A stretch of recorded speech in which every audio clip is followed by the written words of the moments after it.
தமிழகம் செல்வதால் பாஜகவுக்கு எந்த பயனும் இல்லை என்பதால் அமித்ஷா தனது தமிழக பயணத்தை ரத்து செய்ததாக சிபிஐ மாநில செயலாளர் முத்தரசன் கிண்டல் செய்துள்ளார். சிவகங்கை மாவட்டம் காரைக்குடியில் செய்தியாளர்களுக்கு பேட்டியளித்த அவர், பிரதமர் மோடியும் அமித்ஷாவை போன்று முடிவெடுத்தால் பயண அலைச்சல் குறையும் என்று கூறினார். பாஜக ஜனநாயக விரோதமான பாசிச சர்வாதிகார அரசை நடத்துவதாக குற்றம் சாட்டினார். மத்திய விசாரணை அமைப்புகள் மற்றும் தேர்தல் ஆணையம் ஆகியவை சுதந்திரமாக செயல்பட முடியவில்லை என்று தெரிவித்தார்.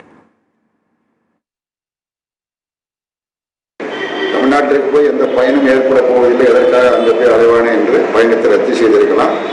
மோடியும் அந்த மாதிரி முடிவெடுத்தால் அது அவருக்கு நல்லது. அவருடைய அலைச்சல் குறையும், பயண நேரங்கள் குறையும், விரயங்கள் தேவையில்லாமல் அலைஞ்சிக்கிட்டு இருக்காரு. எத்தனை முறை அலைந்தாலும் அவர் எந்த ஒரு பிரச்சனைக்கும் பதில் சொல்வதற்கு தயாராக இல்லை.